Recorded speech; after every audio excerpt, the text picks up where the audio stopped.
Ayo Bang. Oke, jadi hari ini sudah resmi ya dilaporkan ya ke pihak kepolisian pada malam ini jam 18.30. Ini telapornya disebut di sini jelas ada atas nama Hadi Pranoto, si profesor yang kemudian diinterview sebagai narasumber di acara itu. Kemudian yang kedua adalah pemilik akun YouTube Dunia Manji. Pemilik akun YouTube ini. Nah, kalau kemudian hasil penyelidikan ternyata misalnya Anji kemudian dianggap terlibat, itu memungkinkan karena ada tindak pidana yang namanya turut serta, tahu ya, pasal 55. Dia menyebarkan berita bohong karena dia diundang dalam acara, nanti itu proses penyidikan yang kemudian akan menentukan. Artinya tidak menutup kemungkinan bahwa secara pribadi Anji bisa diminta pertanggungjawaban secara pidana, Anji. Kemudian akun YouTube-nya itu bisa dilakukan penyitaan karena diduga sebagai barang bukti untuk melakukan tindak pidana penyebaran. Nah, itu yang penting. Bang, dilaporkannya kenapa, Bang?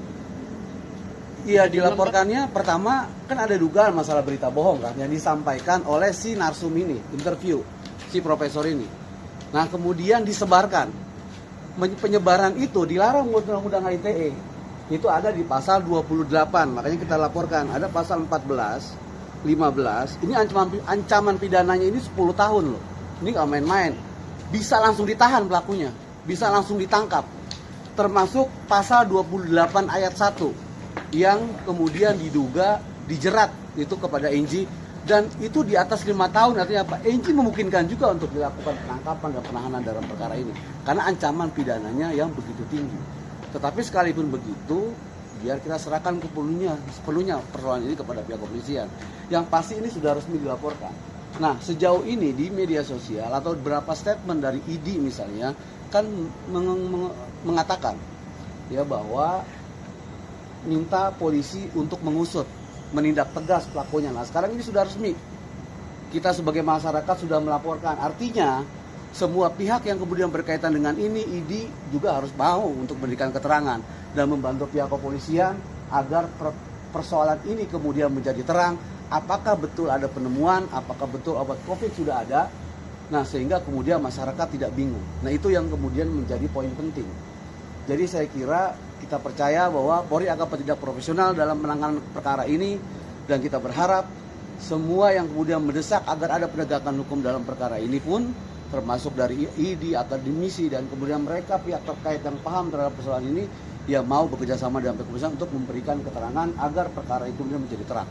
Ya Bang, mempertegas berarti Abang sebagai pelapor menilai konten itu membuat masyarakat menimbulkan rasa kurang tidak percaya kepada pemerintah ya Bang? Iya, kalau kemudian, ini yang gini loh, yang berbahaya dalam pernyataan yang disampaikan oleh si profesor ini, Hadi Pranoto ya, di dalam keterangan interview itu, pertama itu ada dua, menurut saya yang paling fatal ya. Pertama adalah soal sebutan bahwa dia punya satu sistem yang namanya digital technology yang tadi kita katakan. Digital technology itu kata dia, rapid test dan swab itu nggak perlu gitu loh. Sampai ratusan ribu, dengan 10.000 dan 20.000 itu sangat efektif. Bayangkan loh, masyarakat selama ini kan ngikut dengan penerapan dilakukan oleh pemerintah.